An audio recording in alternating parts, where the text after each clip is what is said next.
beloved now, almost a century after his passing, than when he lived among our people of his earlier time.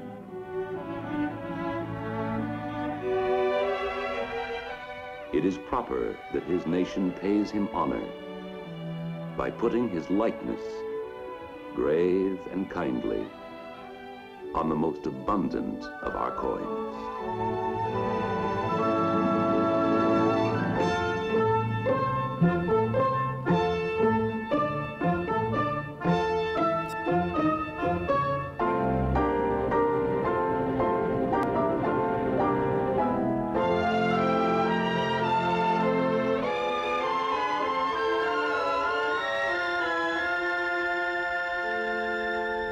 Ours is a rich and variant land. We are a prospering people, wherever we live or earn our livelihood. We have bounties beyond those known to the people of any other day, and as responsible as anyone else for the care of these bounties is the woman in the American home.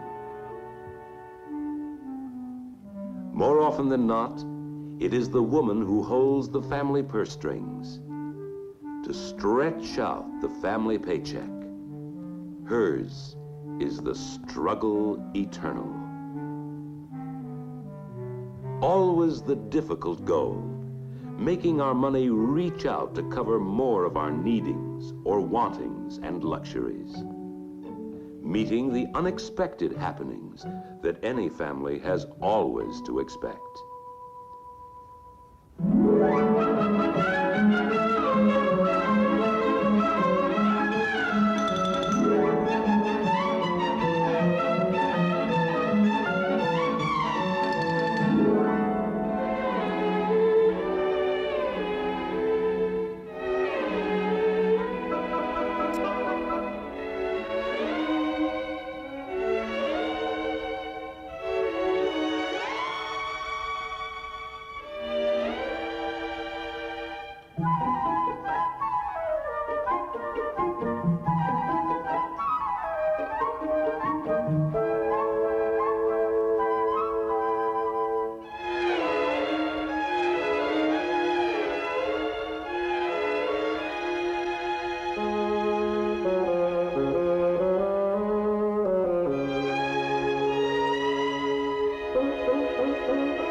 There are times when she feels lonely in this responsibility to her family, yet she carries it in ways that are varied, in ways that are many, in ways that call for careful planning and for further use of what we already have, for making do so nothing will be wasted, or doing without.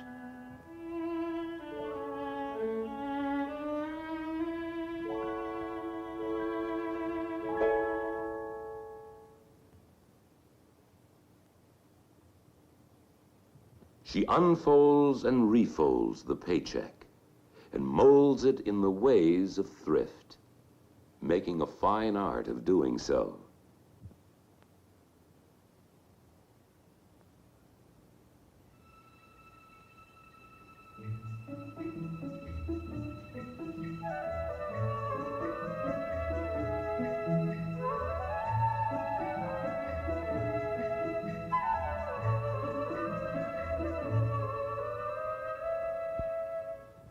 As she lives her life as the woman American, we often seem to charge her with the responsibility of getting more out of the family purse than is there. Her art of working with the family helps provide us with the daily necessities and perhaps some of our delightful American privileges of life.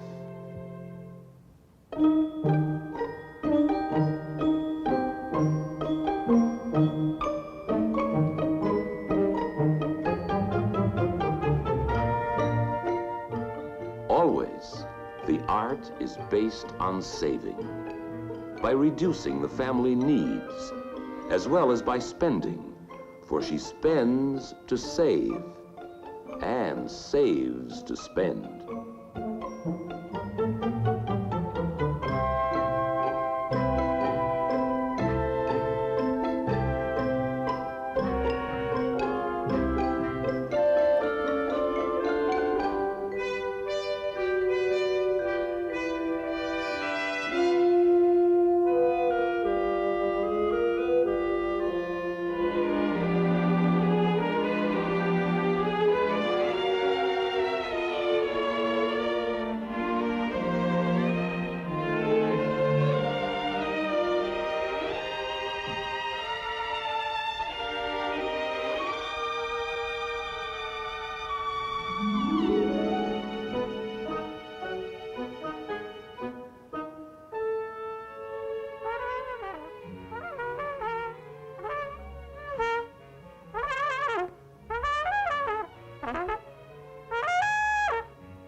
She spends carefully for the needs of the day in order to provide for all the years to come.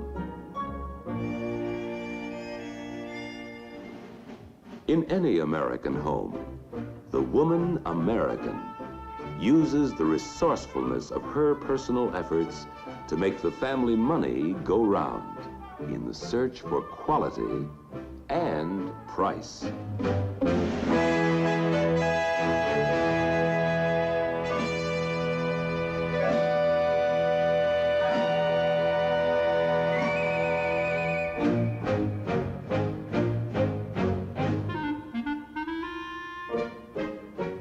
If the purchases have been good ones, they can serve new owners as time goes on, and will last, and last, and last, and last, and last.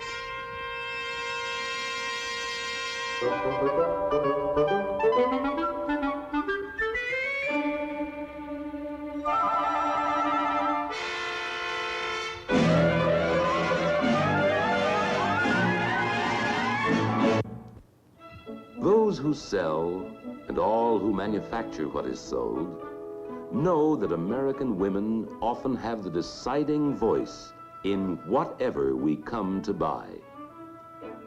They offer her the romance, the adventure of choosing from foods gathered from the four corners of America, and indeed from all the world, all well lighted for selection, placed where she can reach them, arranged for time-saving as well as money-saving selection, even though she may shop only once a week.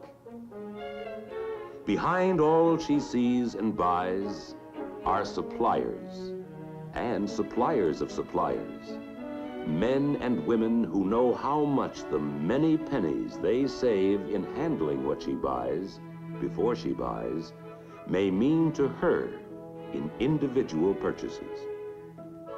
These are pennies saved that enable her to give the family more for the penny. Looking for low price, she may be wiser than those who think the most is always the cheapest.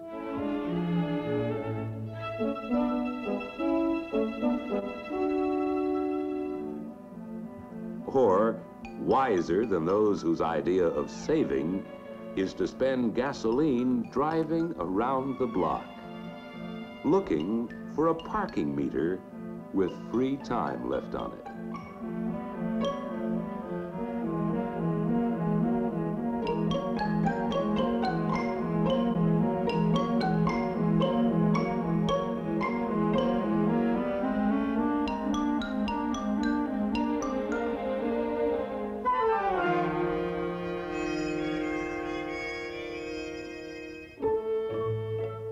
thrift is concerned with weighing the cost of present needs against the rewards of saving for future necessities.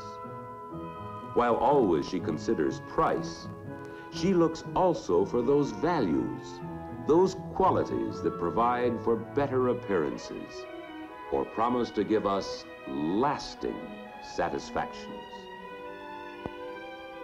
We see to it that whatever we buy is functional, that it is individually suited to the purpose for which we are to use it. The fine art of practicing economy with a larger view.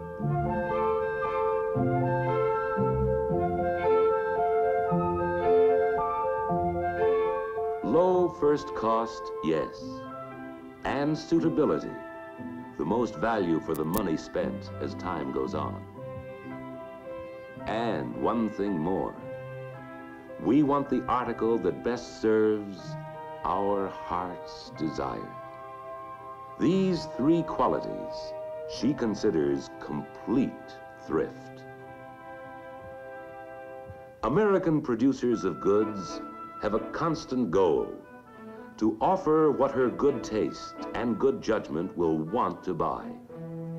The success of each free enterpriser depends largely on how well he courts her, how winningly he bids for her fancy and her fortune. The courtship means keen competition, each producer trying to charm her with choice offerings calculated to please her and please her family a little better than with the attractions of anyone else.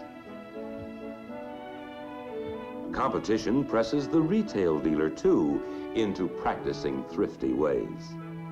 It leads him into dealing in pennies. For pennies make all the difference in what is bought or not bought. Pennies.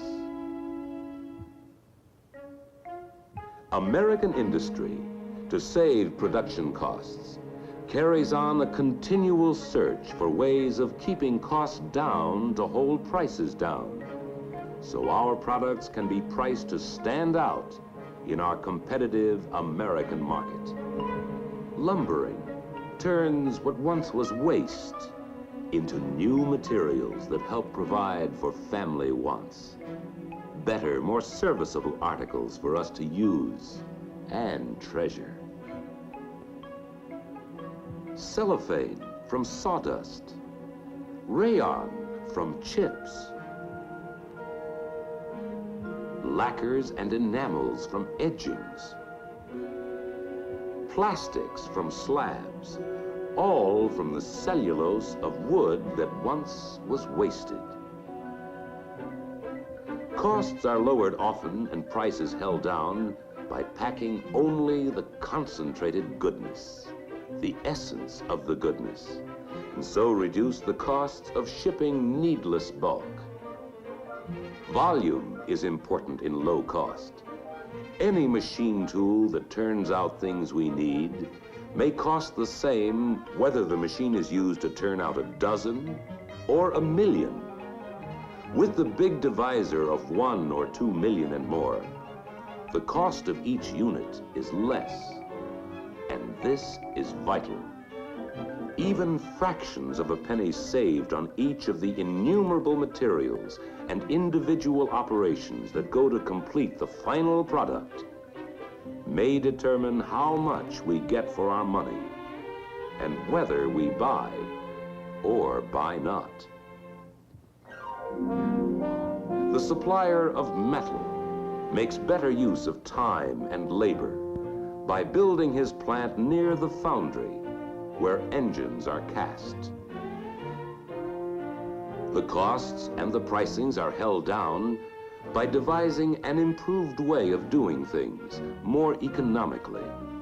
The molten material is carried over the private road, running between supplier and manufacturer. With the metal ready for casting when it arrives, the expense of remelting is gone.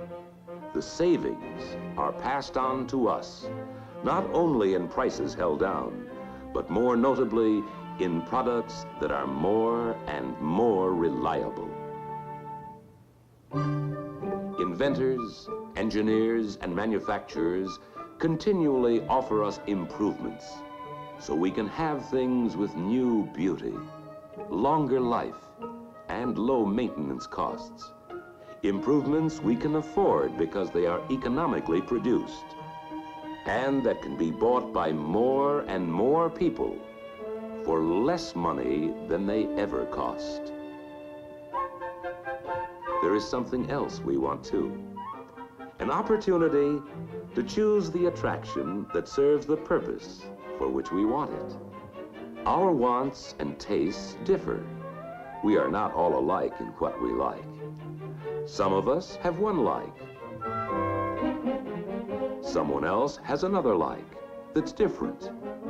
Depending upon who we are, where we live, and where we go from day to day, we differ in our desires as to style. Some families roll away on long trips once a year. Others take their travel in weekend lots.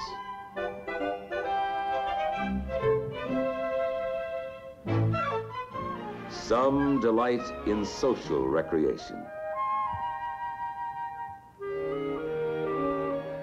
Some give their leisure largely to community affairs. And there are those who prefer a thrifty privacy.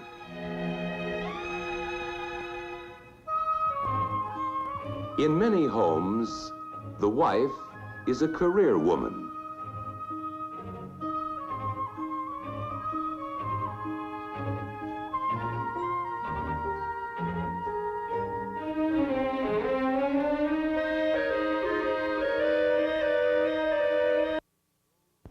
In other homes, the daughter goes to college. And then there are families where father and son form a working team. Whatever our way of life, our savings include giving the best of far-seeing care to the possessions we rely on. We insist on quality and give it the treatment quality deserves. In the come and go of buying, in saving and conserving for family needs, each of us is an individual. Each of us wants what will suit us and our own folks best. And so the producers of our free enterprise goods have to work to give us a wide variety of good old American choice. The things that are right for us as we see it. All brought to us by American competition in economy, providing us with the good life of plenties we enjoy. Among the things of our good life is the vast array of food choices we have.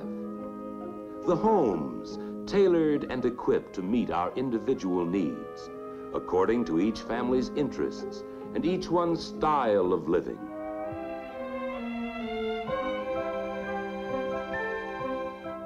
Competition puts labor-saving, time-saving devices in our homes that free a woman so she can add to the family income by carrying on with a working career.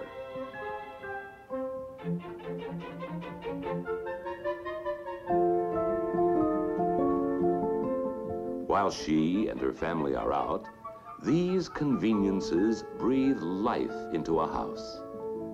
The evening meal started, the house warm, and the lights on when they begin to return at night.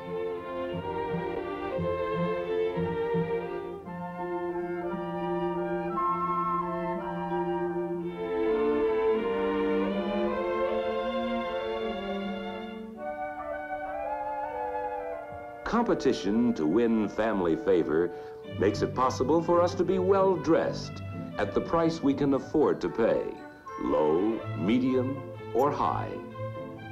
But our thrift does more than spur competition in material offerings of convenience and service.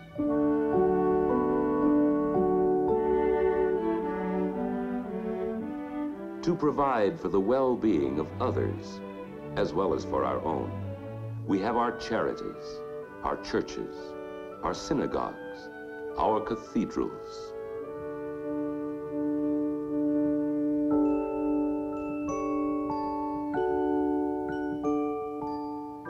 Our traditional American thrift, and particularly the thrift of our womenfolk, finds the way to provide for the future.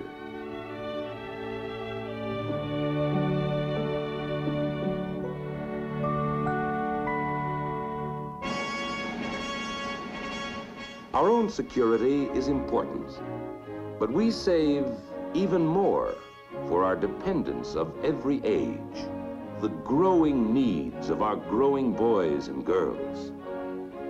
We save for years oftentimes, to spend on education. And our youngsters are able to attend schools that become more modern, schools that offer all of us a chance to improve what we know. As we choose, we have almost unlimited varieties of fun, ranging from the enjoyment of watching the antics of others, having the fun of doing ourselves, or seeing others do. We may indulge in all the excitement of water sports, or take our rolling waves powder dry. There is the choice of the quietness of games for just two, and the celebrations in which whole communities participate. American thrift, with our savings, has afforded us places to go. We can see the wonders nature carved out long before America came into being. We can see the scenic grandeurs of our nation and the cities built by all the races and nationalities which have come to people our great country.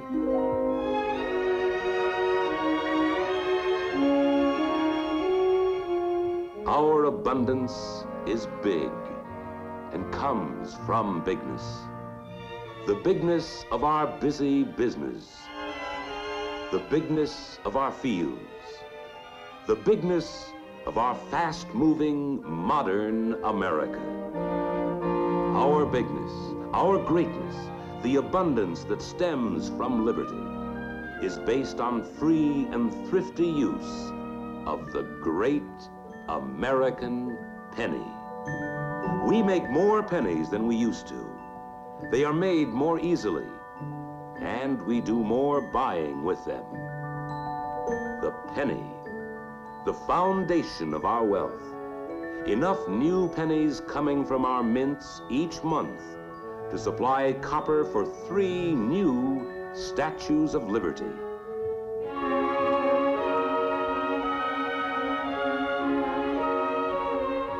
Originating in the spiritual values of liberty and spurred on by a thrifty sense of progress, we live in an age of growing abundance. As we grow and see all that is so wonderful in our land, we may well remember it is all developed from the practical dreams of those who came before us, our founding forefathers. Those who thriftily paved the way for our producers to turn out whatever may best meet the economy demands of our individual American needs and askings, and for our liberty to buy whatever we each may choose.